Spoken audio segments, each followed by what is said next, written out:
เริ่มเข้ามาปฏิบัติธรรมส่วนมากบัดนี้ตอนที่บ่ปฏิบัติธรรมบ่เป็นหยังแต่ว่าถ้าเข้ามาปฏิบัติธรรมปึ๊บเริ่มสิมีอุปสรรคเริ่มสิมีปัญหาเด้อที่เป็นแบบนั้นตอนที่บ่ปฏิบัติมันเป็นหยังคือบ่เป็นมันเป็นหยังคือบ่มีแนวขวางเพราะสั่นสิว่าบ่ทางไปสวรรค์มันรกแม่นบ่มันต้องมีอุปสรรคเป็นธรรมดาทางไปนรกมันโล่งสะดวกมันแปลงภาษาบ้านนอกเฮาทางไปสวรรค์มันหกทางไปนรกมันแปลนเด้อมันเฮ็ดง่ายมันบ่มีแนวขวางเด้ทางเลวนี่ทางทำเลวทางทำชั่วนี่บ่มีแนวขวางแต่ว่าทางไปสวรรค์นี่มีแนวขวางยิ่งปรารถนาพระนิพพานในชาตินี้เถิดนี่ขอผลทานบุญกุศลกรรมดีที่ข้าพเจ้าทำนี่จงเป็นเหตุเป็นปัจจัยข้าพเจ้าได้ถึงซึ่งพระนิพพานในปัจจุบันชาตินี้เถิดนี่นักกว่าเก่าสิ่งที่ขวางนี่ถึงขั้นเสียชีวิตเข้าใจว่าล่ะถึงขั้นเสียชีวิตพุ่นเด้พวกแม่นธรรมดาได้เคยทดสอบคนปฏิบัติธรรมตอนแรกก็ว่ามาทำปฏิบัติธรรมเพื่อบุญกุศลเพื่อสิให้ได้ไปสวรรค์หรือสร้างทางไปนิพพานซื่อๆบ่ท่านแม่นนิพพานในปัจจุบันชาตินี้เถิดบ่ท่านแม่นเข้าใจว่าที่แรกอะจะเป็นแบบนี้ สิมีตะคนค่อยขัดค่อยขวางนั่นเทพบุตรมารเริ่มแสดงตัวถ้าเป็นคนในครอบครัวเรียกว่าเทพบุตรมารผู้ขวางผู้ฆ่าความดีแต่เป็นผัวกับเมียขวางมั่งลูกขวางมั่งและญาติพี่น้องต่างๆสารพัด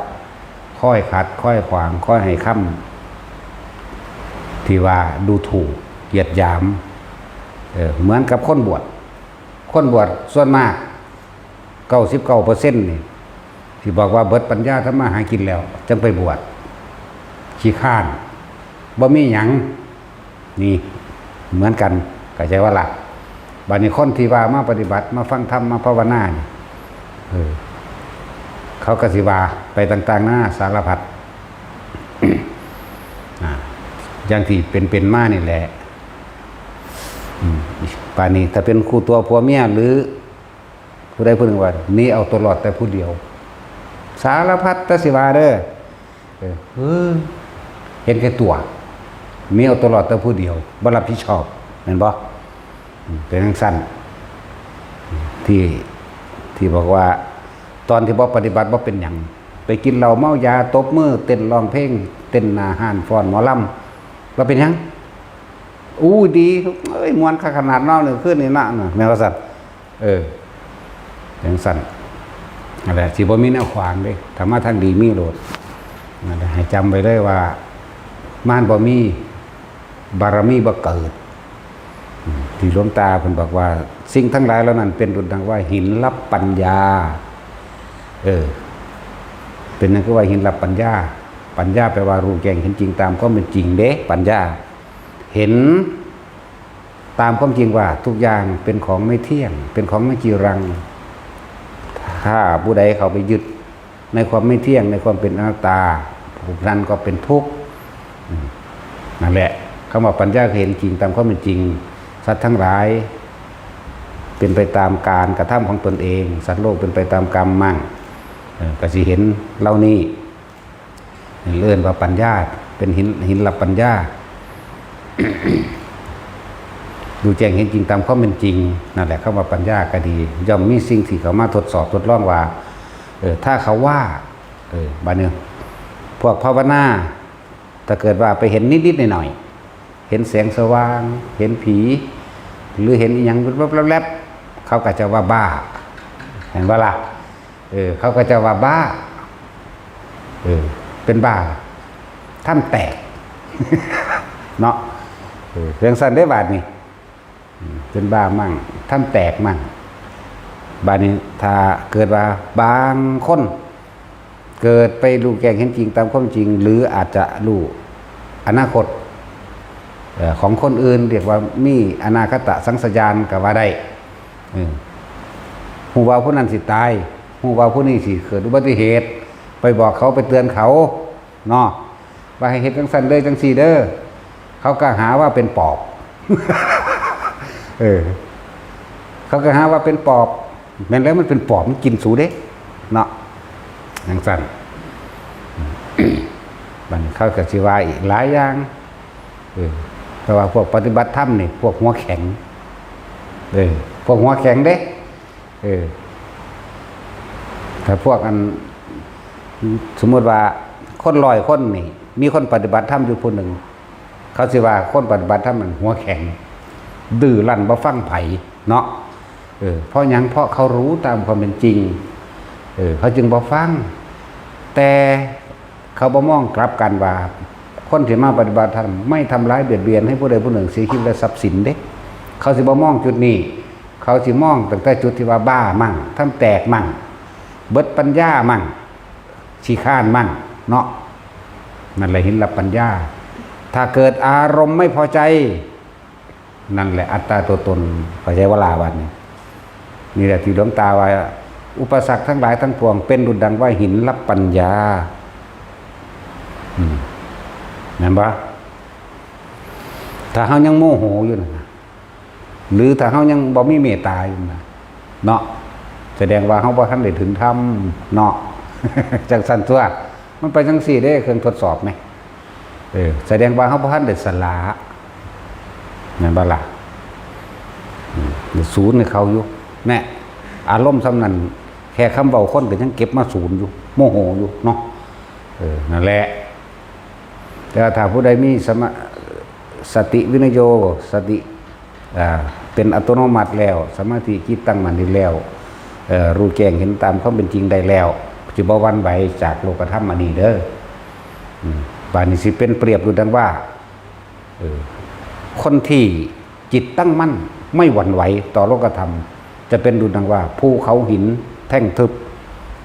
แม้นรถเข้ามาส้นเพียงใดก็ช่างรถเหล่านั้นก็ต้องพังไปเข้าใจว่าล่ะที่หลวงตาเพิ่นว่าหลวงตาบัวเด้อหลวงตานี่แต่ต้องบอกอีพ่อใหญ่บัวว่าไปคนใส่ซื้อหลวงตาหลายก็เลยต้องบอกอีพ่อใหญ่บัวอีพ่อใหญ่บัวบรรดาดอย่าขับรถชนภูเขาบัดนี้เฮาก็คิดเอาเองนั่นแหละเว้ยเนาะขับรถชนภูเขาหินแท่งทึบนี่นะอีหยังสิพังเอารถบางที่เพิ่นก็บอกว่าอย่าเล่นกับไฟไฟนี่เพิ่นได้กำร้อนแม่นบ่ร้อนทันทีอย่าเล่นกับไฟบ่แม่นเพิ่นเป็นคนเลวเด้ ถ้าทำบุญกับพระผู้ทรงศีลธรรมทรงฌานหรืออริยะโสดาขึ้นไปนี่ไฟเบิดผู้ใดเอามือเข้าไปกำจำได้รับความร้อนโดดอะไรเพิ่นจึงบอกว่าอย่าเล่นกับไฟ เพิ่นอยู่ซื่อถ้าทำดีด้วยก็ได้บุญมากได้สติได้ปัญญามากถ้าทำเร็วก็ได้บาปมากนั่นว่าล่ะสัตว์แหละชื่อไว้โลดคำว่าทางไปสวรรค์มันโหกมันเหตุยากเพราะว่ามันต้องฝ่าฟันอุปสรรคบ่แม่นคนอื่นเด้ชื่อไว้เด้อตัวเองต้องฝ่าฟันอุปสรรคความยึดมั่นถือมั่นของตัวเองฝ่าฟันอุปสรรคคืออารมณ์ของตนเองความเคยชินของตัวเองเห็นบ่ล่ะแต่คนว่าปุ๊บนี่หลายคนจะไปอธิบายเวลาเขาว่าเป็นบ้าแล้วบ่มีปัญญาแล้วคำครึโบราณมันบ่มีดอกสวรรค์นิพพานหยังมันบ่มีดอกมันบ่เป็นไปได้ดอกเห็นบ่ล่ะจังสิไม่จำเป็นต้องไปอธิบายให้ใครๆมาเข้าใจขอให้เฮาเข้าใจตัวเองเหมือนกันนะถ้าจะศรัทธาให้ศรัทธาตัวเองอย่าไปศรัทธาคนอื่นอาจารย์ว่านี่เหมือนกับว่าคำว่าศรัทธาไปเชื่อเนาะอย่าไปเชื่อคำของคนอื่นเขาศรัทธาใดก็ช่างไม่สู้ศรัทธาอันเกิดจากตัวเองแต่ว่าล่ะคนอื่นจะเคารพนับถือหรือไม่นับถือก็ช่างขอให้ตัวเองนับถือตัวเองนั่นเองก็ถูกไหมนั่นแหละผู้ใดกับพานมาเบิดแหล่แนวนี้แต่ละคนสวัสดิมาได้แบบนี้มันพอแห้งเด้เนาะ ประเภทคู่ตัวผัวเมียคำว่าศรัทธาไม่เสมอความเชื่อหรือความเห็นต่างๆไม่เสมอกันทะเลาะกันตลอดแต่ผัวมาเมียกันแนะกันแหนแต่เมียมาผัวกับกันแนะกันแหนอีห่านี่มักพระแต่งตัวงามๆหาแต่เนื้อกินดีๆไปเนาะอย่างสันเด้เลยบอกว่าแต่ว่ามักคือมาบอกเนาะแต่พวกผู้หญิงก็เลยผู้ชายก็คือกันแต่ว่ามักกับว่ามาดอกนั่นว่าล่ะผู้ชายกับมักคือกันนั่นแหละมันคนละมักนอกพญายมักแวะทั้งสองเลยมักแวะเนาะสักหัวเนี่ยยดอกว่าเด่นเดี๋ยวสงกรานต์ก่อนจังเมื่อเด้อแต่สิเมื่ออยู่นี่แหละแล้วเอาอีอ้วนไปข้างใดล่ะมันอยู่บ่นี่มันสว่างได้แต่แต่มันบักอ้วนลูกเขาเจ้านั่นแหละจักสิบักหรือสิอีดี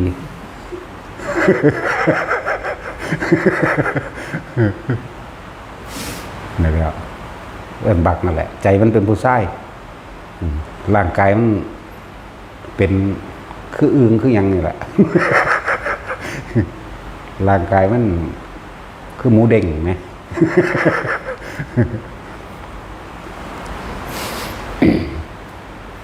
นั่นแหละมารบ่มีบารมีบ่เกิดบารมีแปลว่ากำลังใจอันเด็ดเดียวอันเด็ดขาดอันมั่นคงเด้อต่อถ้ำเด้ถ้าต้องเด็ดเดียวเด็ดขาดมันคงต่อถ้ำพอความเจ็บความปวดความป่วยทั้งหลายแหล่บ่มีผู้ใดมารองรับความเจ็บปวดของเฮาได้เงินซื้อบ่ได้เด้เงินก็ซื้อบ่ได้เด้ความเจ็บปวดแม่นบ่ล่ะซื้อว่าบ่ให้ป่วยซื้อได้อยู่บ่ก็บ่ได้ซื้อความตายก็บ่ได้หลายคนเวลาเฒ่าแก่ชรามาแล้วเวลาจากเขาว่าวัดนี่จากฟังธรรมเลยหูก็บ่ดีแล้วตาก็บ่ดีแล้วล่ะนั่งก็ยากเจ็บนั่นเจ็บนี่เด้ถ้าเจ้าเป็นคนรวยเงินของเจ้าไม่อาจสามารถซื้อเวลาคืนได้นะแม้แต่เพียงเสี้ยววินาทีเดียวจะรวยเพียงไหนก็ช่างนั่นแหละเจ้าสิเสียดายเมื่อภายหลังจึงบอกว่าแต่50ปฏิบัติ50เข้าวัดเขาว่าเอามาเฮ็ดตะน้อยซะความทรงจำแต่มันจำได้แล้วตะน้อยคือเด่นน้อยมันทองนั่นบทนั่นบทนี้มันทองได้แล้วสมมติว่ามันซึกไปบัด60 70มันมาบวชใหม่มันก็ทองอันเก่านั่นแหละมันก็ได้ง่ายมันสั่นแล้ววันนี้เท่าแล้วเจ็บขาอันนั้นอันนี้เดี๋ยวก็ตรวจไฟฟอกไตเนาะไปฟอกไตแน่ไปเบาหวานแน่ไปโอ้ยสารพัดทั้งสั่นทั้งสี่มีเบิดนั่นแหละเงินหลายๆนั่นคือซื้อเวลาคืนเนาะจะคิดว่าเงินซื้อยังใดทั้งเบิดบ่ได้ก็สั่นเขาก็ซื้อคนให้ตายแทนนั่นตัวเนาะซื้อตาสินน่ะเบิ่งดูสิเอาอยู่บ่ไม่เอาแล้วเนาะตาสินเฮาเดี๋ยววันเมื่อนั้นก็สิตายเดี๋ยวมันบ่ตายก็สร้างต้นแล้วหรอแม่เนาะเอาแมงโดนสั่นแหละเป็นธรรมดาม่านบ่มีบารมีบ่เกิดทั้งไปสวรรค์มันหกทั้งไปนรกมันแปดมีความหมายเดียวนั่นแหละเด้อฉะนั้นเฮาต้องมั่นคงยิ่งประเภทว่าขออันเป็นเหตุเป็นปัจจัยข้าพเจ้าได้ถึงซึ่งพระนิพพานในปัจจุบันชาตินี้เถิดนี่ถึงขั้นเสียชีวิตถึงขั้นต้องสละชีวิตเด้เข้าใจบ่ล่ะนิพพานอยู่ฝากตายมันต้องขามความตายไปเลยเด้มันบ่ได้มีความหมายเด้ความตายเข้าใจบ่ล่ะก็จังซั่นแหละบ่เคยหูยินบ่สักกายทิฏฐิก็ตัดตายนั่นแหละมันสิไปตัดหยังเดี๋ยวนี้แค่บ่ย่านความตายตัวเดียวนั่นแหละตัดล่ะบ่จำเป็นต้องไปอธิบายมากก็ได้หรอกสักกายทิฏฐิวิจิกิจฉาศีลพจตุปามาสยังว่าไปอันนั้นเป็นลำดับตัวอักษรอย่างว่า ความละเอียดละออคำว่าธรรมะนี่มันก็เหมาะสมแต่ละบุคคลได้ธรรมะบางอย่างธรรมะหยาบๆเหมาะสมกับคนประเภทหนึ่งธรรมะละเอียดก็เหมาะสมกับคนอีกประเภทหนึ่ง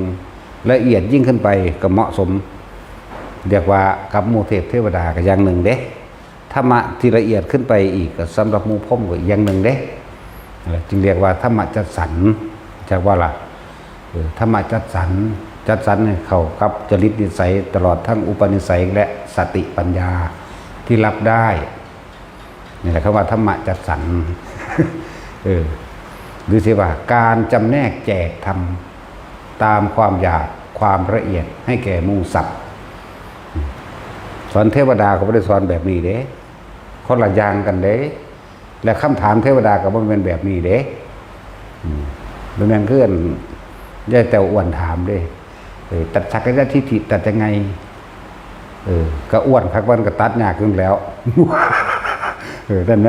อ้วนไหมถึง180 โลหรือยังตอนนี้จังสั้นแล้วตัดยากเพราะว่ามันอ้วนจึงเรียกว่าแต้วอ้วนมืออื่นก็แต้วประสาทมาบัดอีหาประสาทข้อโตธรรมดาบัดก็เลยเนาะว่ามียังบ่ถือใจนึงฟิตเขาเลยโอ้ยมันเบิดเม่นหรอว่าหรือแนวใดจังซั่นแล้วหลายอย่างแต่ย้ายฝ่ายกับเสลอเป็นคนบ่พ่ออยากว่าแต่ชิ้นเจ้าหัวใจย้ายฝ่ายว่าเดิมนั่นแหละบ่พ่อเราเป็นคนเสลอแต่มันได้หัวขึ้นบ้าเอ้ยหัวเขียวกับบางใหญ่น้ำลายก็เยื้ออยู่เราตั้งกลางหัวก็เข้าไปธรรมดาว่ะ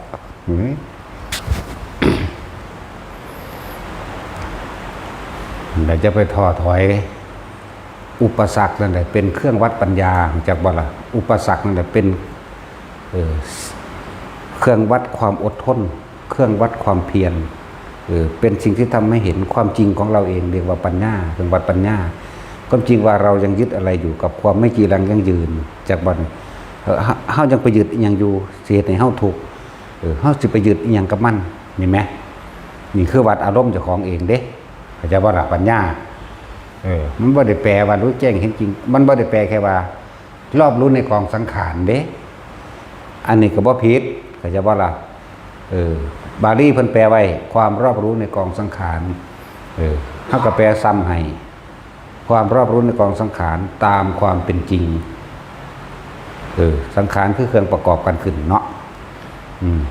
บ่ว่าสิเป็นวัตถุภายนอกกายสังขารประกอบไปด้วยดินน้ำไฟลมแยกย่อยออกเกสาโลมานะคัตตาตะชมมังสังนาหารูเอ็นอธิกระดูกอธิมันจังเยื่อในกระดูกนี่เอิ้นว่าประกอบกันขึ้น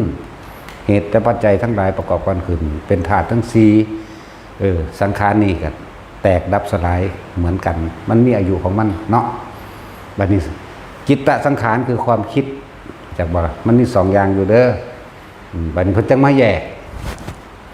รูปกับนามใจว่าระบาดรูปอันนี้เลยรูปร่างกายคนสัตว์สิ่งของต้นไม้น้ำเด้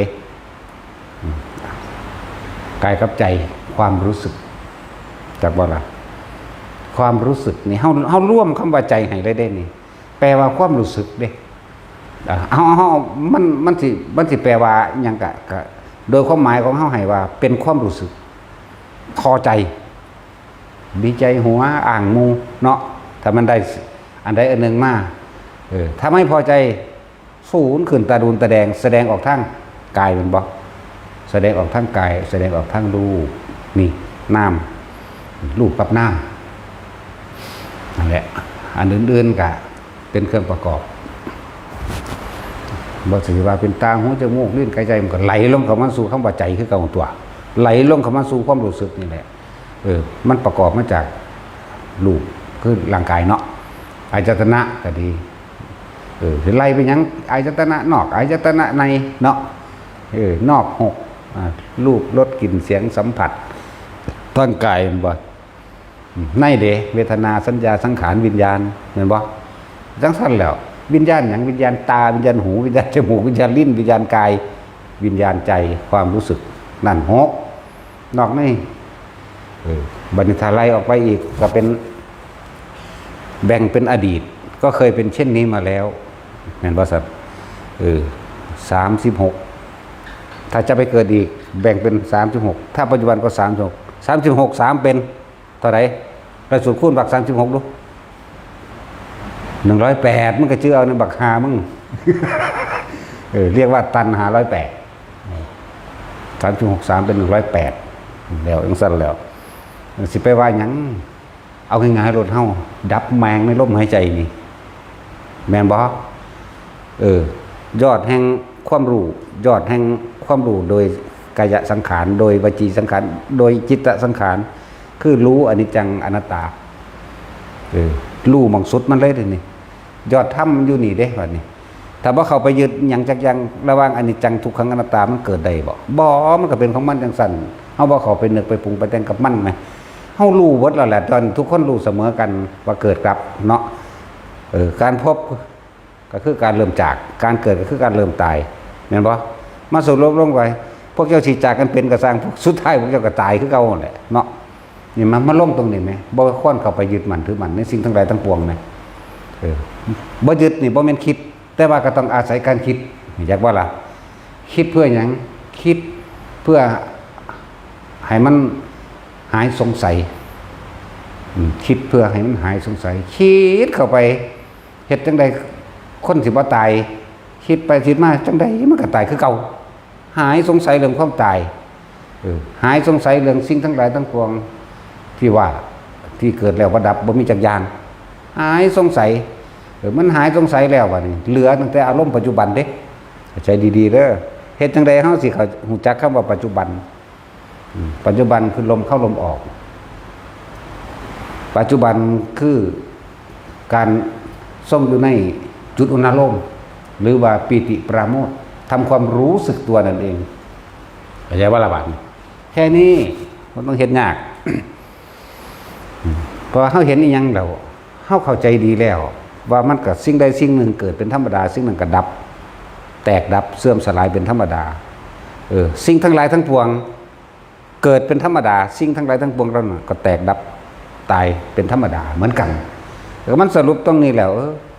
โอ้ยมันก็แค่นั้นแหละเดบาดนี่เห็นบ่ล่ะก็แค่นั้นแหละเห็นปั๊บมันก็บ่คิดแต่ว่าฝึกซะก่อนถ้ามันฝึกตรงนั้นแล้วมันบ่จับหยังซะเลยเด้บ่ได้ฝึกอีกบ่ปฏิบัติอีกบ่หาอีกเข้าใจบ่นี่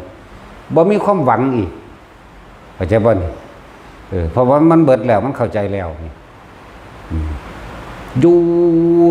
จนมันมั่นใจบ่สงสัยในเรื่องนี้แล้วนี่บ่สงสัยในความว่างบ่สงสัยในสิ่งทั้งหลายทั้งปวงแล้วนี่นะบ่สงสัยจักอย่างแล้วมันบ่ได้ปฏิบัติดอกจักว่าละบาดนี่แต่เฮาต้องอาศัยปฏิบัติซะก่อนเด้มันบ่ได้เฮ็ดหยังอีกดอกสงหลงสึงเหลงไปตามภาษามันมันบ่มีเจตนามันเบิดกรรมเจตนาเด้เป็นตัวกรรมแม่นบ่ถ้ามีเจตนาก็จะมีอารมณ์มี2นั่นแหละพอใจกับไม่พอใจส่วนอุเบกขานั่นยากนั่นแหละจึงมีการฝึกว่าให้อยู่ในความรู้สึกอันเป็นอุเบกขาก็เลยเฮ็ดให้เกิดสมาธินี่เองจิตตั้งมั่นในความสงบอันเป็นอุเบกขาแต่ว่าต้องหาฐานที่ตั้งแห่งจิตเพื่อหยังก็เพื่อที่จะเห็นความคิดความคิดจิตธรรมดาแล้วมันว่างเนาะแต่ว่ามันไปซ่อนเร้นอยู่ในสรรพสิ่งมันคิดไปเด้อสันมันคิดไป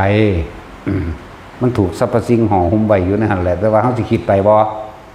หุ้มห่อเอาไว้ถ้าถูกสิ่งทุกอย่างมันมีของมันอยู่แล้วแต่ว่ามันเกิดจากการนึกบุงแต่งของเขาไปเห็นรถคันหนึ่งโอ้ยงามแท้นั่นเกิดหรือยังเกิดเราเด้นั่นน่ะพบเกิดแล้วเพราะอารมณ์ความรู้สึกพอใจแล้วนั่นความคิดเร็วเด้เห็นปั๊บมักปั๊บมีบ่เห็นปั๊บสร้างปั๊บมีบ่มีเหมือนกันที่จริงมันผ่านกระบวนการคิดเราได้นั่นน่ะจนว่ามันเป็นสัญญาพุ่นล่ะแบบอัตโนมัติไหมเห็นปั๊บปั๊บโหลดแน่ขนาดเพิ่งแต่เคยเห็นเนาะมันแปลกบ่ล่ะโดยเฉพาะผู้หญิงผู้สาวเด้ ผู้เฒ่าบ่เอาบ่มัก จังซั่นแหล้วจังซั่นตัวหรือเจ้ามักผู้เฒ่าบ่แท็กซี่เจ้ามักผู้เฒ่าติเมียมึงก็เฒ่าแล้วก็เศร้ามักตัว ตายกูข้อขาด น่าตาจุ้ยเมียเจ้าเป็นตาย่านเด้ ไอ้เท่แต่ละ เจ้าต้องย่านเด้บ่ได้เจ้าต้องทำความเคารพเข้าใจว่าล่ะเงินหามาได้ก็ต้องให้เขาเด้อจะสิเน็บใส่กระเป๋าน้อยๆหม่องใดหม่องหนึงบ่ได้เด้ใส่ละมาบ่เราเน็บอีดีเด้ เดี๋ยวบอกความลับไป อันนั้นอันนี้ลักสิพับน้อยๆลักสิเน็บไปหลังอีกอันนึงเด้อ จังซั่นแล้วนั่นแหละเงินหาได้ก็ให้เขาตัว เขาเป็นใหญ่ในโคตรเลื่อนเห็นบ่ซั่นเพราะนั้นซั่นล่ะเนาะจะต้องทำความเคารพเขา เจ้าขี้ข้านไปหาซื้อแล้วกิน เขาบ่ข้านเนาะเขาหูจักผงชูรสเนี่ยผงชูรสขาดส่วนผู้น้ำปลาก็ต้องให้เขาจ้ะนั่นสั่นแล้วเกิดน้ำกันอีกโลด เกิดน้ำกันอีกเด้อ ที่ว่าสัญญามันละเอียดยิ่งกว่าสังขารมันเร็วจริงมันเร็วเด้ที่เขาว่าสัญญาเนี่ยเป็นอย่างขึ้นเร็วเห็นปั๊บมักปั๊บนั่นแหละเห็นปั๊บสั่งปั๊บโหลดส่วนมากคำว่าเฉยๆนี่บ่ค่อยมีเด้เนาะพอความเคยชินพอคนเฮามันปรารถนาความสุขแสวงหาความสุขมาตรศาสตร์การไหนๆจนเท่าปัจจุบันนี้แหละความทุกข์มันบ่ปรารถนามันก็ติดตามคือเก่าของมันติดกันอยู่แต่ว่าสุขก็คือความพอใจนั่นแหละแต่ว่าทุกข์คือความไม่พอใจนั่นแหละที่จะว่าหาคำว่าอุเบกขานี่มันหายากการหาอุเบกขาจึงมีการฝึกปฏิบัติจิตคือบ่ให้มันคิดนั่นแหละเพิ่นจึงอาศัยลมหายใจนี่แหละอาศัยลมหายใจเป็นทางนำเข้าสู่ความว่างหรือความนิ่งก็ว่าไปนั่นแหละ บ่แม่นของง่ายเด้อที่พวกเจ้าสิมาพบพ่อคนที่บอกวิธีทำได้เลย บอกวิธีทำเหตุแบบนี้ความรู้สึกแบบนี้เรียกว่าฌานที่1อันนี้ฌานที่2 3 4บ่แม่นของหาง่ายๆเด้อบอกความรู้สึกบอกสื่อบอกความรู้สึกได้ก็สิเปรียบเทียบนะคนที่ฝึกให้พวกเจ้าปลูกผักกินเองเป็นได้กับคนที่ถ้าไปหาเบิ่งอาหารอยู่ในตู้เนาะคนที่หาปลากินเองได้กับคนที่รอกินปลาจากผู้อื่นมันคนละอันกันเด้อไปทั้งใดก็บ่ตายพวกหากินเองเป็นมันบ่ล่ะพวกอื่นแต่รอถ้าให้ผู้อื่นเฮ็ดให้นั่นลักษณะนั้น บอกว่าบ่แม่นของง่ายดอกที่สิมีผู้สิมาว่าแบบนี้ไผบ่ย่องกูก็ย่องแม่งเอาเองก็ได้ตัว เรื่องสั่นด้วยมันแต่คนด่าหลายเนาะด่าเท่าได้ทั้งมาหลายเนาะ อีกทีแล้วตะกี้ว่าบ่รับเมสซี่สั่นอากลากทีเดียวนี่เป็นเศร้าแล้ว ไหลก็บ่หนีได้บาดนี้ บ่รับว่าสั่นแม่งบาดนี้สิเป็นเศร้าแล้วกู เอาว่าแต่จะผิดกันเป็นจังใดได้สั่นเนาะมันธรรมดาแหละบางใดมันเย็นเขาก็มาเบิดนั่นแหละบางใดมันเย็นซุ่มเย็นสงบเย็นในใจเจ้าของเองแหละยังว่าคับที่อยู่ได้เนาะคับใจอยู่ยากเด้บางใดมันบ่คับใจบางใดมันสิสงบเย็นดีซุ่มเย็นดีได้ความอบอุ่นดีเขาก็ไปหามันจังซั่นก็เนาะนั่นแหละเฮ็ดจังใดได้ คำว่าสัญญามันละเอียดกว่าเนี่ยเพราะว่ามันเร็วเหลือเกินที่จริงมันผ่านกระบวนการคิดนี่เร็วพับโดดเห็นปั๊บมักปั๊บเอาหรือว่ารถคันนี้สีนี้เห็นปั๊บมักปั๊บเห็นปั๊บบ่มักก็มีได้ล่ะเนาะมันทั้งมีเหตุผลแต่ว่าบ่มักรถยี่ห้อเดียวกันประเภทเดียวกันบ่ทุกสิ่งทุกอย่างแต่ว่าอันนึงสีดำอันนึงสีขาวเนาะแต่เห็นสีขาวเขามักสีขาวกูอยากได้แบบนี้กูมักแบบนี้ผู้นึงอยากได้สีดำแบบนี้โอ้ยสีดำมันเป็นอมตะว่าได้เนาะฟังตั้งผู้มักสีขาวเฮ้ยมันบริสุทธิ์ ว่าดิจักแม่นยังนั่นแหละ ก่อนสิตั้งให้มันเป็นอุเบกขาใดมันพอแห้งอยู่เด้เห็นโดยว่าต้องคิดนี่แหมอันใดจึงมีวิธีอันนี้เด้อจึงบอกว่าแต่ละคนน่ะเขาเจ้าสิเว้าคือจังอานาปานสติแบบนั้นแบบนี้ก็เว้าไปแล้วก็ไปสรุปยอดเอาเนาะแต่ว่าเฮานี่เริ่มต้นให้ทั้งที่กี้ลมเย็นอยู่นี่ ลมเย็นอยู่ในม้วนจมูกหูดังนี่ลมในสุดอยู่กระดูกอ่อนทั้งในนี่โหเด้เอาขนาดนั้นเด้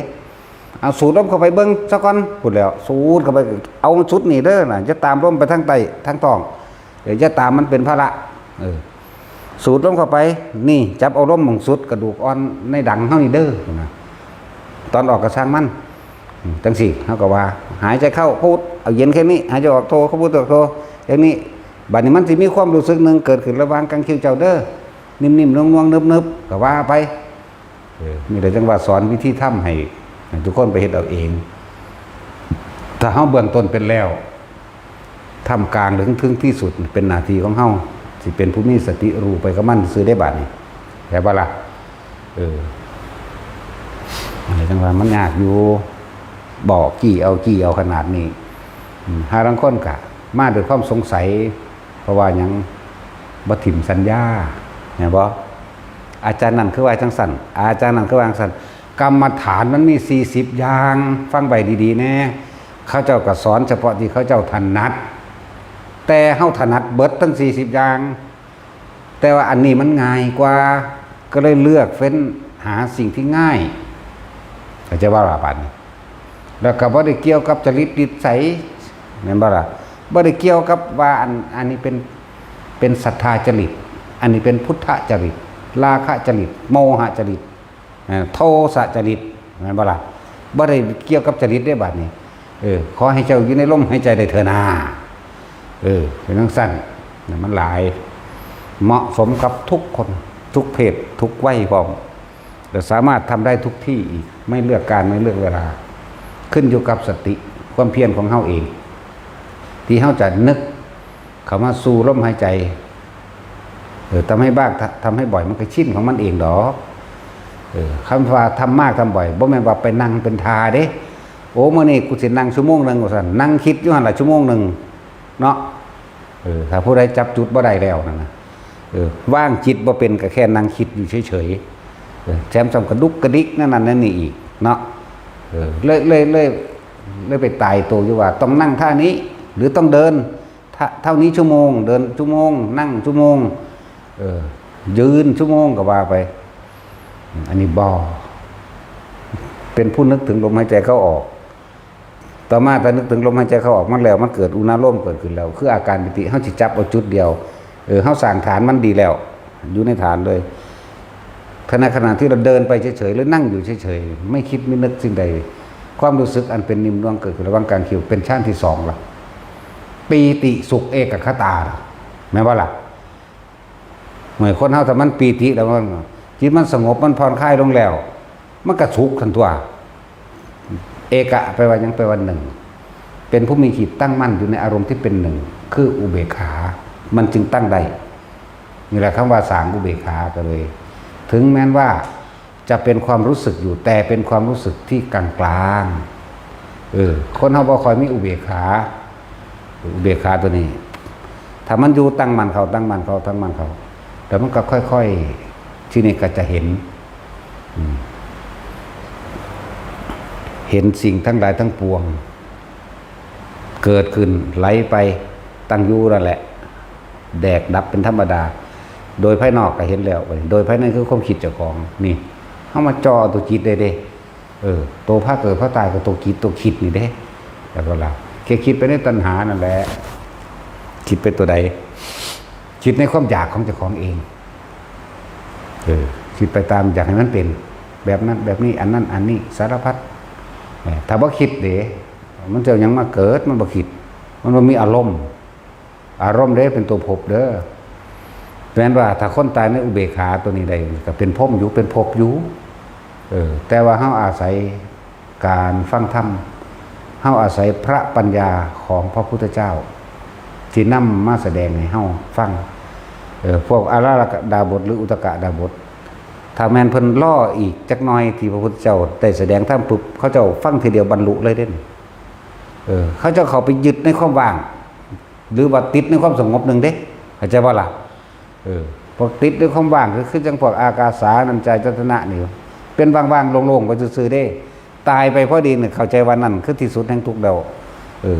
นั่นแหละมันบ่มีความรู้สึกหยังแล้วคือกันเป็นอุเบกขาจริงบัดนี้เบิดกำลังเรียกว่าติดสงบกับว่าก็ลงมาเกิดใหม่จังซั่นเด้บ่คือพวกว่างจากสิ่งทั้งหลายทั้งปวงที่ตาก็เห็นหูก็ได้ยินจมูกก็ได้กลิ่นเข้าใจบ่ล่ะนี่เฮาว่างจากสิ่งที่มีว่างจากสิ่งที่เห็นได้นี่เข้าใจบ่ล่ะนั่นแหละจึงสร้างความรู้สึกอยู่นี่เพื่อบ่ให้คิดนึกไปจับความรู้สึกนี่อย่าหนีจากฐานที่ตั้งแห่งสมาธิสำคัญมากเลยผู้ที่ฟังว่าองค์นั้นคือว่าจังซั่นองค์นั้นจังว่าสิมันมี40อย่างเพิ่นก็บอกไปตามเพิ่นถนัด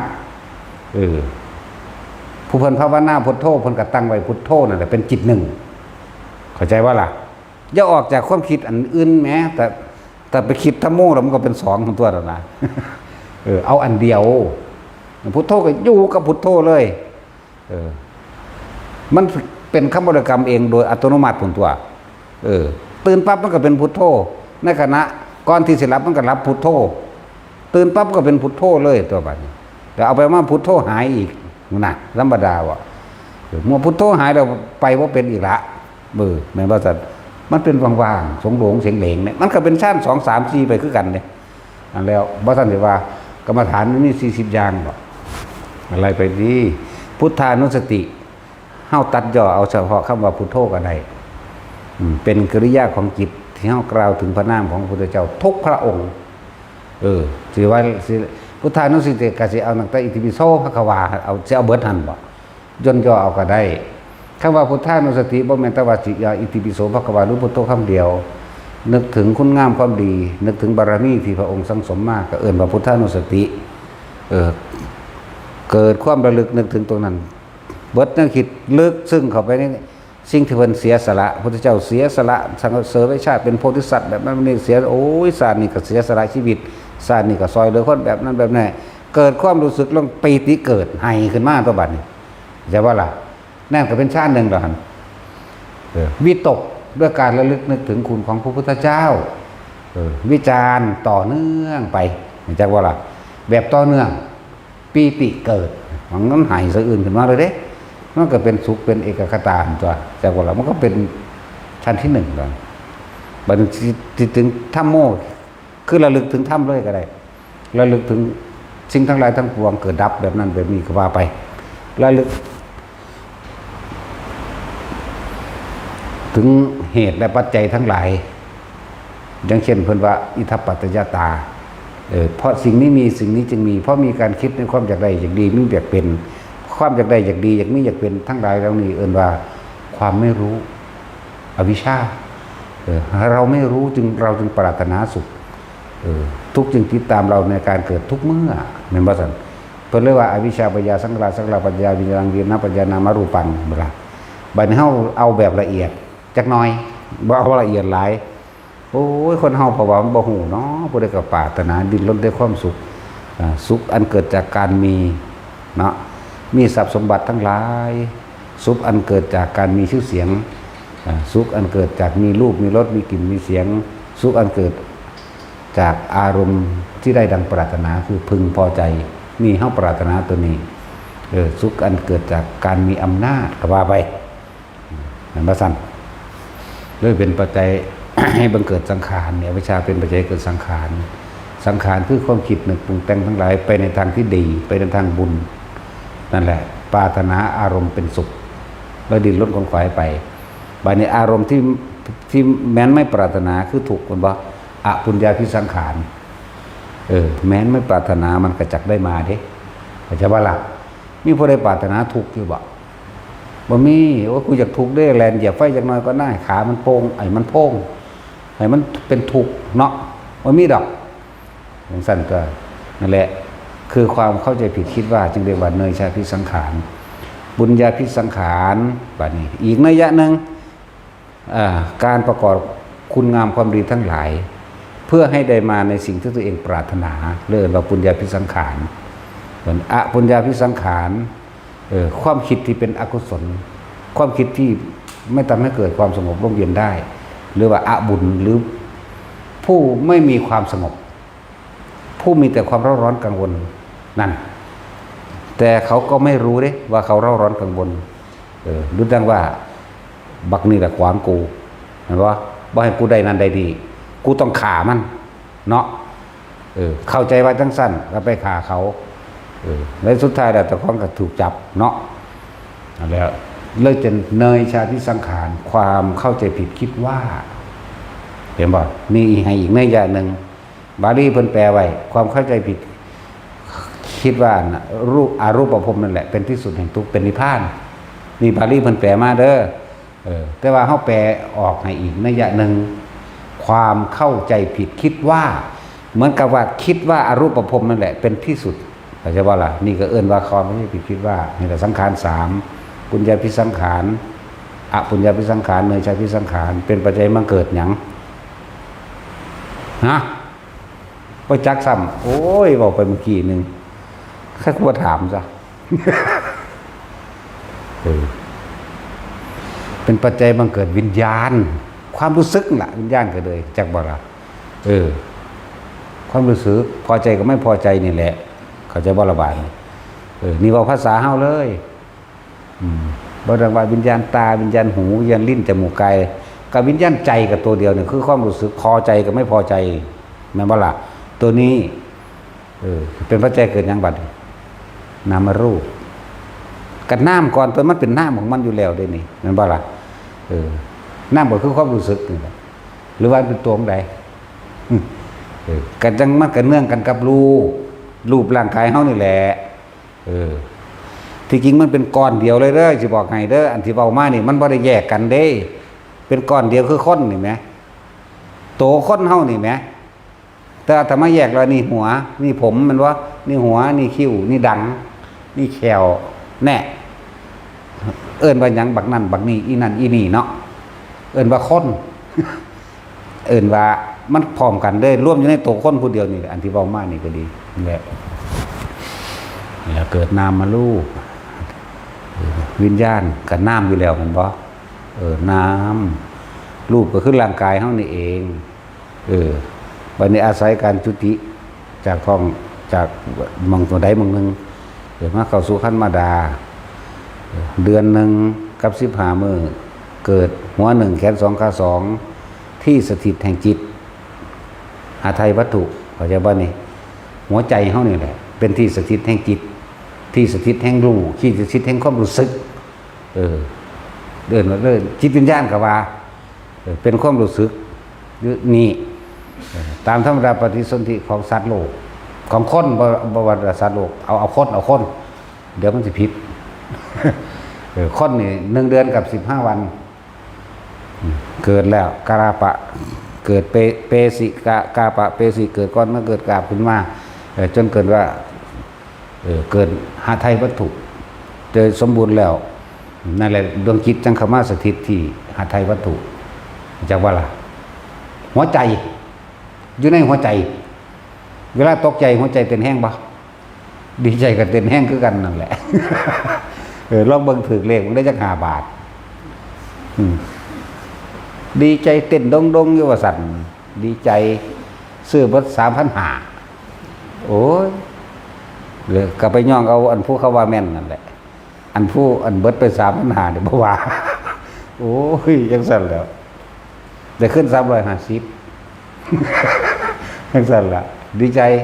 เต้นหัวใจเขาเต้นแห้งหมดเด้เนาะแลเนื้อหาไทยวัตถุเลยเต้นแห้งแสดงออกทั้งนั้นแต่ว่าตัวมันเป็นน้ำนะมันจะใส่เอาตัวดีใจตัวเสียใจเนาะมันว่าแสดงออกทั้งรูปร่างกายนี่เองอะไร เดี๋ยวเขาจะถามว่าจากหนังสือเล่มไหนอีกแล้วกูเนาะอยู่ในอภิธรรมเด้อ อยู่ในพระธาตุคาถาต่อกันแหละครับคาถาวัตถุอ่านเอาอยู่ในอภิธรรม7 ไปอ่านเอาเรื่องบุคคลก็เหมือนกันอยู่ในพระปุกรบัญญัติเรื่องบาปบุญยังต่างกับธรรมสังคีนีเด้อหรืออ่านไปเบิ่งเอามันเป็นหมวดเป็นหมู่ของมันแจกแจงไปเบิดแล้วเขาแปลโดยละเอียดมาแล้วล่ะ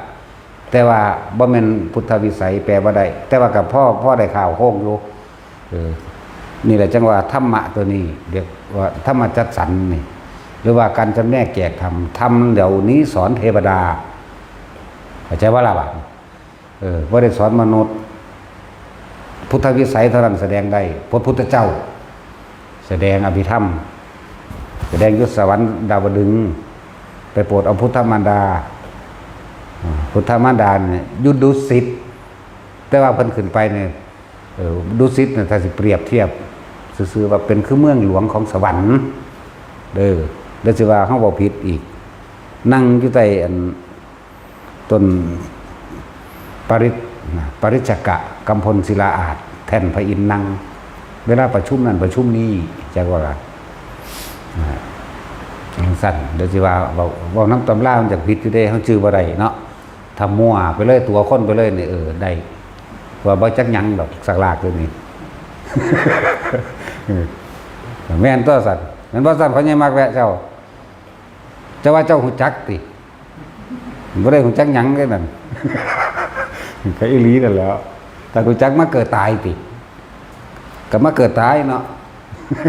ยังสั่นตัวนั่นแหละถึงบอกว่าถ้าที่พูดถึงถ้าผู้ใดฮู้จักปฏิจจสมุปบาทอันนี้ก็ฮู้จักว่าเหตุแห่งรู้แจ้งแดงแตกฉานในปฏิจจสมุปบาทก็ฮู้วิธีการว่าสิดับการเกิดแบบใดยุดเกิดแบบใดนั่นแหละนั่นแหละ นั่นว่าเป็นนามรูป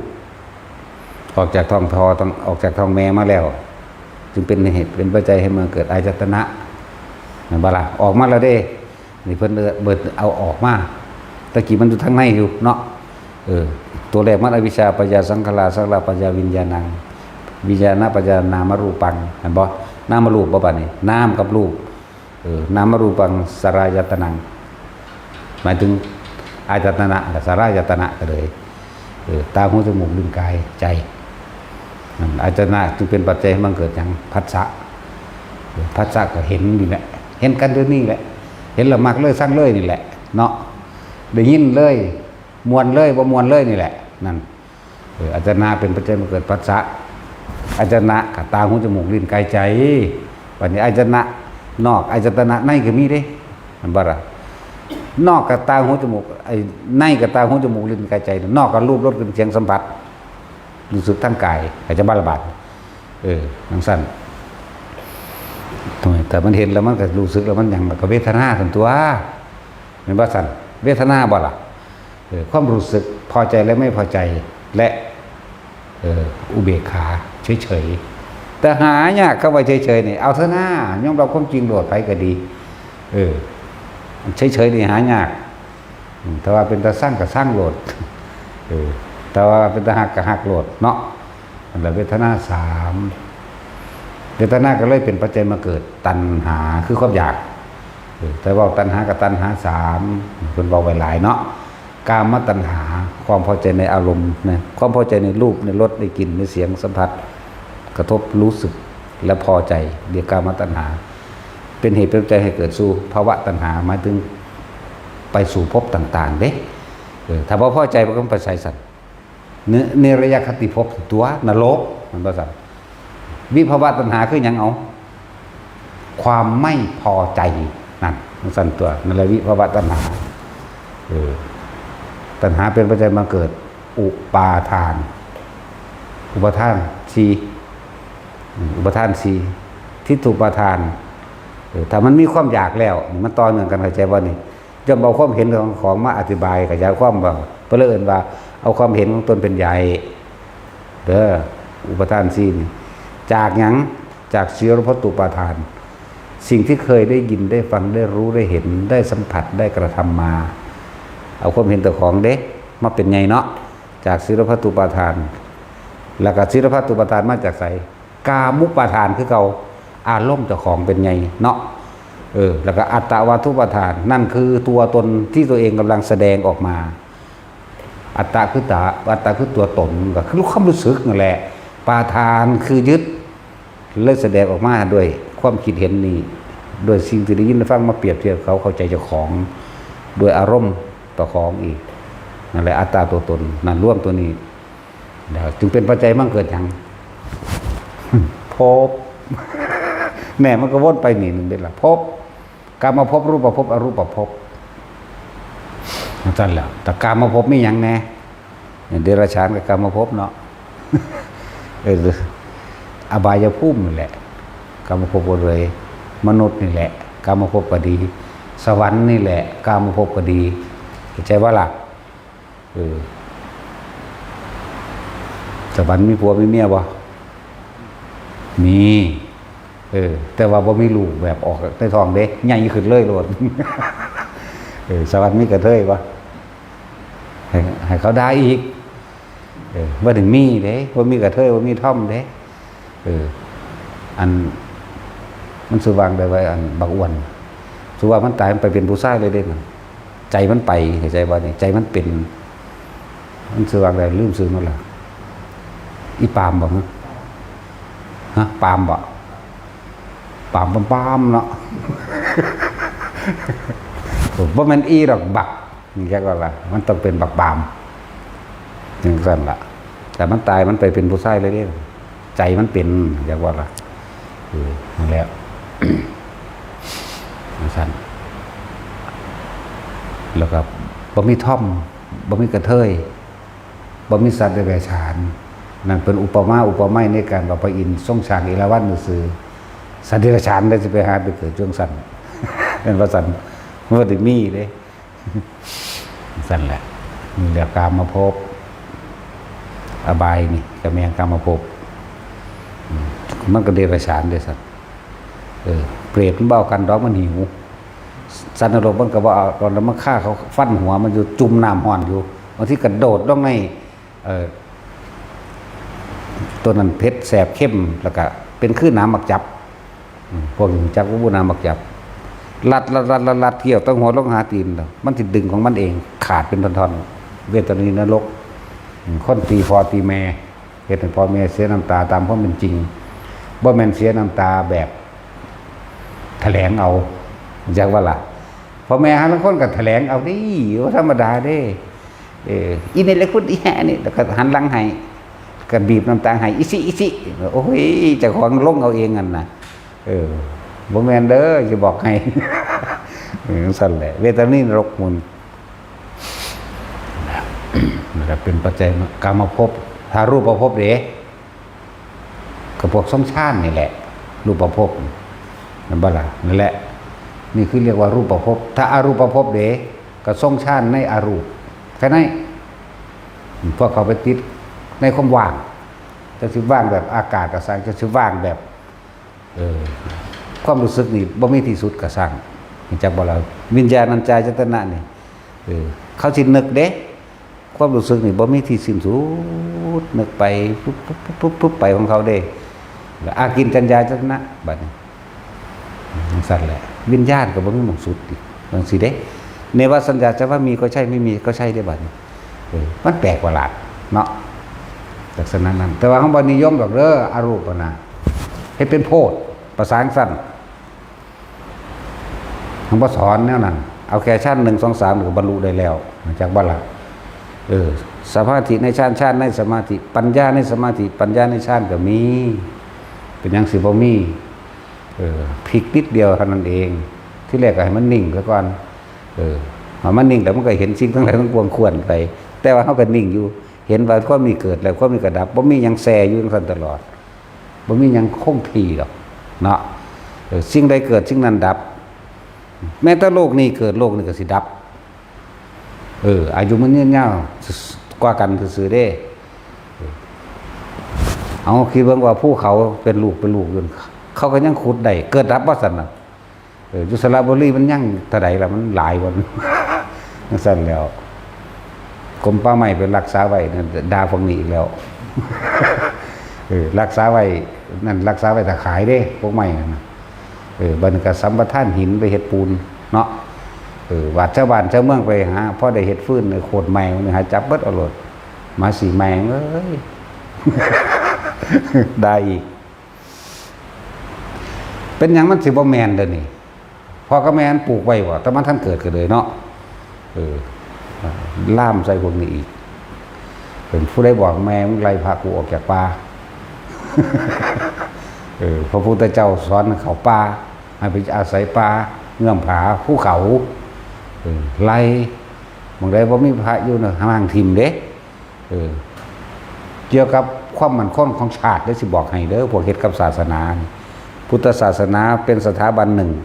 ของชาติพุทธศาสนาพระมหากษัตริย์เป็นสถาบันหนึ่งแต่สถาบันที่ถูกทำลายมากที่สุดคือ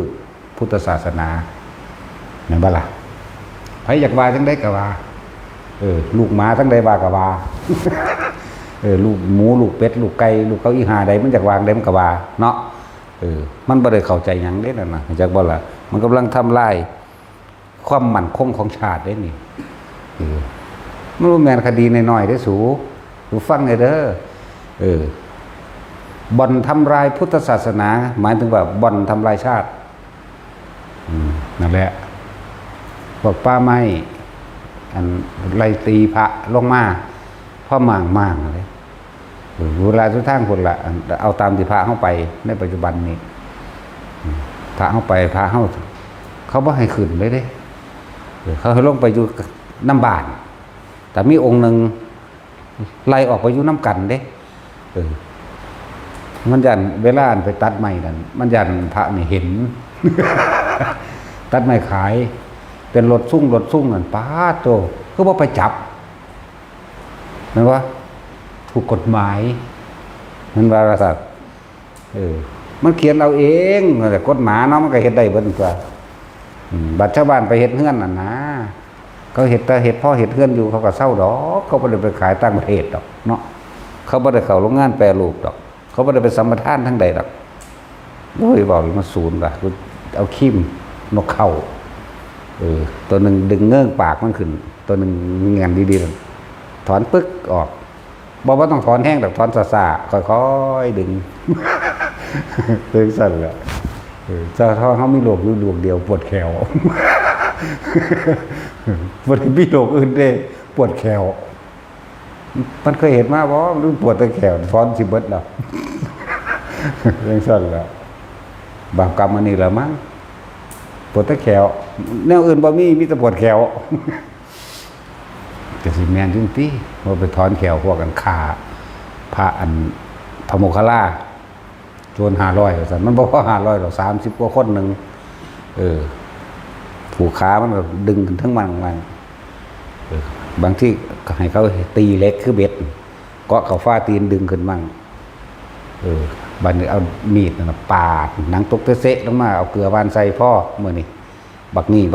เฮ็ดไปเรื่อยๆแต่กี้มันมีเราได้คีบนกเข้าใหญ่ดึงแขวมันดึงซาดดึงจนว่าออก มือละเหรียญดึงสุบักนั่นแหละเพราะแต่ว่าพระพุทธเจ้าสิเสด็จกลับจากเมืองเวสสาลีแล้วเอาฝังลงดินครึ่งนึงบัดนี้ขุดหลุมฝังลงดินครึ่งนึงแล้วเอาสร้างมาไถผิดไถหน้าคือเฮาบักใหญ่ๆนี่แหละผิดเดียวดอกไถทั้งหน้าเด้บ่ไถทั้งหลังเด้ เป็นแถวมาตาพุ่นล่ะแถวยาวมา32คนนั่นแหละไถปุดมาแล้วเบิ่งบักสุดท้ายมันห้อง ก่อนที่สิตายนั่นแหละเฮาเลยถือผ้าทอง บ่แม่นโลกเด้มันต้องเป็นจังซั่นล่ะมันใส่สิบาปกับอันนี้ละมั้งเนาะบาปกับบาปตัวโคตรแมงกูขาแมงได้อีกคือเก่าเลยผมว่าเห็ดกับผากูตกนรกกูกระทกกูบ่ญาติอยู่แล้วว่าแต่จะมาเห็ดกับผาเนาะเชื่อแล้วคือเขาจะมาไล่เนี่ยเอาแม่รถถังมากูก็เอาจรวดใส่คือกันสั่นแล้วพูดถึง ว่าพระพุทธเจ้าทำนายไว้แล้วอันเรื่องป่าไม้มีเจ้าของนะเป็นนังเฮาสิบ่รู้แต่ว่าก็อย่างนึงก็คือว่าก็เป็นหินรับปัญญาของเฮาเหมือนกันนั่นแหละหินรับปัญญาอย่างนึง แต่ว่าปัญญาเอาตัวรอดเฉพาะเพียงผู้เดียวเขาบ่เฮ็ดเขาต้องนำคนไปให้ได้เข้าใจว่าล่ะแล้ว ว่าแต่ละคนนั่นคนที่เข้ามาปฏิบัติธรรมย่อมมีอุปสรรคเบิดนั่นแหละถ้าผัวกับเมียมานำกันเรียกว่าศรัทธาเสมอกันมีความเห็นตรงกันเนาะศรัทธาตรงกันศีลตรงกันปัญญาตรงกันเนาะมีความเป็นอันหนึ่งอันเดียวกันมีมันสิมีตัวหนึ่งดูทั้งในคือเก่าเด้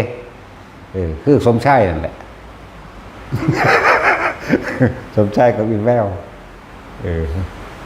ยังกับอันอีแววว่าถ้าป๋าจะบวชกับพวกพี่ก็ได้นะแต่สมชายเดี๋ยวจะโอ้ยยังเลยว่าเด้ปากขาวก็แต่อีลีนั่นแหละตามมันเบิ่งเป็นหยังเนาะแม่นบ่อีแววมึงให้ผมบวชอยู่แต่ว่าผมบวชบ่ได้อย่างว่าไร มันสั่นตัวมันตายใจเห็นบ่นี่มันตายใจมานำกันแบบมันค่ายกังวลเกี่ยวกับว่าถ้าเมียอยู่ผู้เดียวเขาจะไปขโมยของบ้านไหมเนาะ เขาจะไปอันนั้นอันนี้ไหมหรือมันจะเอาผัวใหม่ไหมเด้มันจะไปหันเด้ตัวดึงไงจักว่าล่ะอันตัวอื่นๆบ่ปานใดดอกอันตัว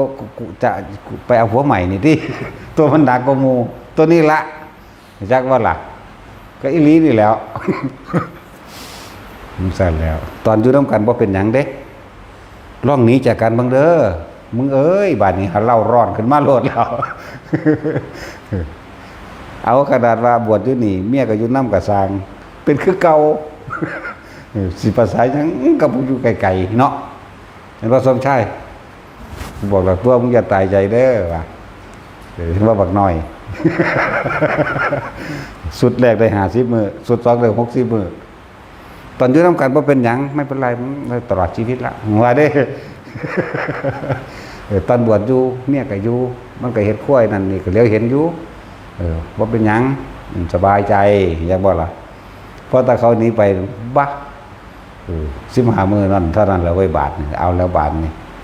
ผมจะเป็นห่วงเขาว่าละบาท โอ้ยบักกาเอ้ย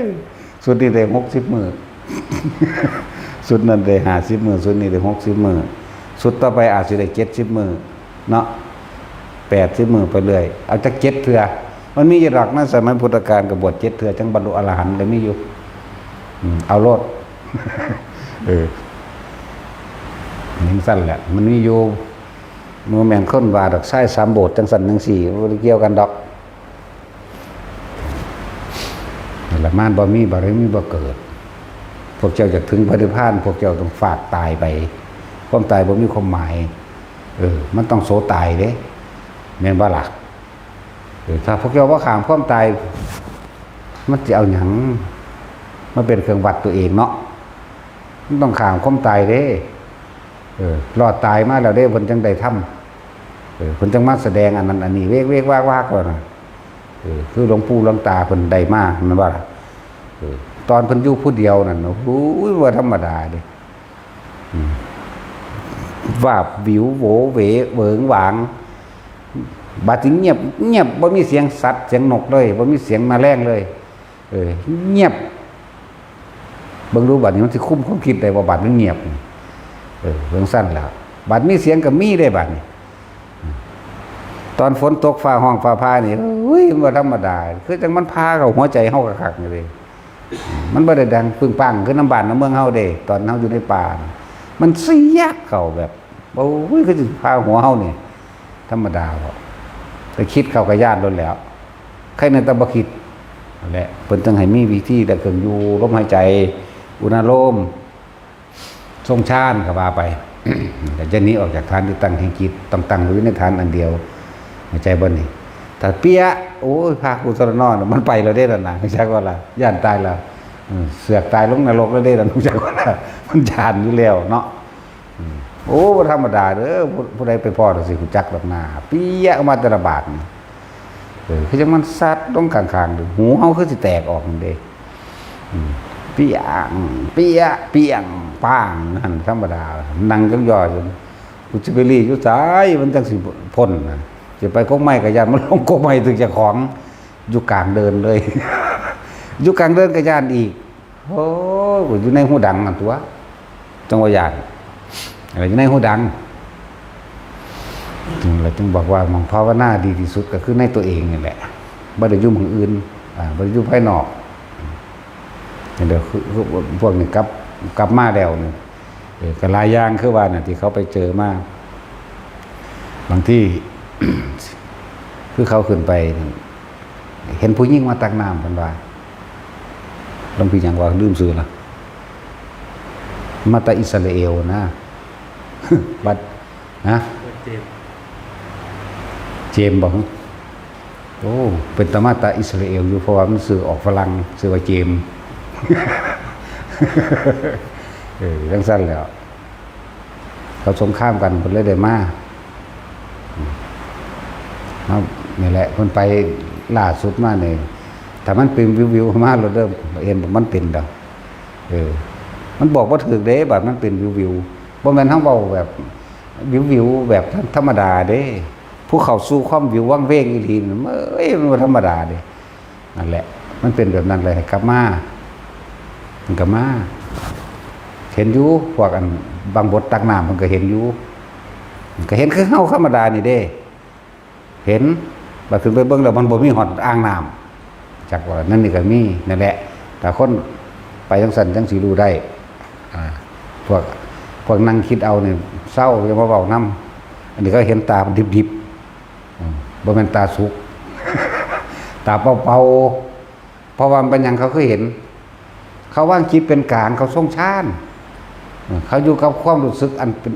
หน้าร่วมเขานั่นแหละบัดสิเห็นมันก็เห็นเราเองมันบ่มาดอก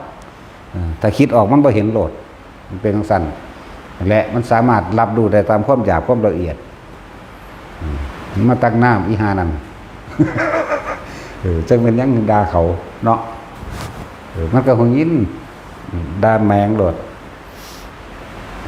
แต่ผู้งามอยู่แล้วเพิ่นก็ฟ้าวหนีที่ล่ะบัดหันไปบ่มีล่ะจังซั่นแหละมันมีอยู่แต่ว่านาโมก็เห็นตั้งแต่ปีขาเดียวนั่นแหละผีก้อยดำดอกอันนั้นร้อยของกำแพงอันนั้นมันต้องอยู่โดนๆมันต้องอยู่ผู้เดียวไหมทำคล้องนะเพราะท่านไม่มีผู้ใดยินเสียงกองอยู่แสดงว่ามันพอพากันภาวนาดีเนาะที่มันมีสื่อมาจังสันน่ะคือมันมีเสียงคลองดังออกมาจากภูเขาอันนั้นเวลาวันศีลวันพระนี่แม่เรามุ้ยมาเลยล่ะโอ้โหกับของเขาเคยอยู่เป็นอย่างเขาจะไม่เคยไปว่าสันสิว่าหูจักประวัติมันว่าเรื่องตั้งชื่อวัดทำคลองมันสั่นแล้วมันเบิดนั่นแหละตั้งตามเสียงมันก็มีวัดทำกองเพลนกตีกองเพลนนั่นแหละตึงนั่นแหละตะกี้เขาจะตีกองแรกเด้เรียกว่าอะไรเรื่องวัดทำกองเพลนตึงมุ้ยล่ะแต่สีมันเคยตีป่ะเนาะถามยังก็บ่ได้จักอย่างคนที่ไปภาวนาจะเข้าใจได้แนวนี้ทั้งหลายทั้งปวงนั้นล้วนแล้วแต่เป็นเครื่องทดสอบทดลองเฮาเบิดเข้าใจว่าล่ะโอ้ยเขาจูงเฮาลงไปเบิ่งทองคำหังคักตัวเป็นแต่เอาคืออย่างตัวจะจับหอดนัดใช้ยามให้หมดเลยเอากูบ่ได้มาหาแนวนี้ก็โยนถิ่มฮอดเอาตีนเคี้ยวหมดตัวภาษาจังซี่ล้วนแล้วมีแนวมื้อนี้เยอะบัดมันสิคอยอ้อยเข้าไปพุ่นเด้บัดนี้พระพุทธรูปทองคำบัดนี้จังซี่โอ้ยพวกข้าน้อยกันอยากขอสร้างบุญสร้างกุศลน้ำขอให้ได้ออกไปประดิษฐานตามนั้นนี่สั่งน้ำบัดน้ำบ้านเนี่ยผู้ใดเขามากกราบไหว้เข้ารพบูชาผู้ขาพอผู้ขาคือพ่อได้บุญได้กุศลน้ำขอโมทนาน้ำแหน่ยัดใส่ให้คนได้บ่ธรรมดาเลยโอ้ยกูบ่เอาดอกเสียนี่แม้กระทั่งพระธาตุต่างๆเด้อันนี้พระธาตุพระปัจเจกเด้นี่เป็นพระองค์พระขึ้นมาแบบนั้นแบบนี้ยัดเอาบ่กูเฮ็ดเอาก็ได้ภาษาธาตุน้ำกูข้างหลายสิกระดูกกระเดี่ยวเนื้อหนังกูเต็มอยู่คือกันวางอยู่ได้มันเป็นเครื่องทดสอบทดลองเด้อว่าแม่ของจริงเด้อยู่ลงเอาเด้นี่แล้วโอ้ยตั้งแต่เฮาบ่อยากได้ก็ยังเสด็จมาเองก็ยังมาอยู่เพิ่นละตาเฮาเฮ็ดมนต์ดบแล้ว พระธาตุเฮาก็สิเอาไปไว้ทั้งในนั่นแหละไว้ในโลภะใหญ่เฮานี่แหละแต่เสด็จมาเองก็มาแต่ว่าบ่กูเฮ็ดเอาก็ได้เอาบอกจริงๆเด้นี่คนเอามาก็เอามาเองก็เอามาจะว่าหาวิธีเสียไปพุ่นนั่นแหละสำหรับภูมิพระธาตุถ้าเจ้ากราบอยู่ผู้เดียวก็ได้ชื่นชมผู้เดียวนั่นแหละถ้าผู้อื่นได้กราบนำเจ้าก็พ่อได้อานิสงส์นำคนมากราบนั่นแหละจักว่าเป็นสั้นคือว่าล่ะเขามาจากอากาศจังซี่เขามาถวายนี่แหละเขาว่าเพื่อให้คนเคารพกราบไหว้พอต่อไปคนจะมาหลายเขาว่าว่าเขาว่าแล้วว่าตัวเขาเองแต่ว่าอยู่เดี๋ยวนี้ก็เลย แต่ว่าเขานั่นจักเขาใดเนาะบ่มีใครเห็นนำนี่แล้วถ้าเว้าตัวคนนี่แบบตัวง่ายๆเด้เสื้อเด้ถ้าเว้าแนวจังซี่เนาะแต่สิมึงเสื้อบ่ แต่จุ้ยเสื้อบ่เสื้อบ่ต้องพิสูจน์เอาเองนี่จะพึ่งเสื้อ เห็นบ่เนาะกูสาดนี่ตายก่อน สั่นแล้วนั่นแหละมาเท่าใดก็สร้างบัตรสุดท้ายเฮาเฮ็ดแล้วในมณฑปกันประดับประดาเฮาก็สิเอาไว้ให้คนเคารพกราบไหว้นั่นแหละเฮาบ่อยากได้เนาะของเฮาก็หลายอยู่แม่ก็เบิ่งนั่นนี่เต็มโตอยู่นี่แม่ธาตุก็เลยแม่ว่าสั่นธาตุดินธาตุลมไฟกันไปเผามันก็เป็นทันตัวเนาะบ่ได้เป็นเป็ดเป็นแก้วคือเขาเด้เป็นดิน บ่ได้ว่าเป็นคือของเพิ่นเด้เป็นดินดังสั้นแล้วเราไม่ได้อยากได้ดอกเฮ็ดเอาเองก็ได้แต่ละคนก็เฮ็ดเอาเองก็ได้ใช่ป่ะล่ะ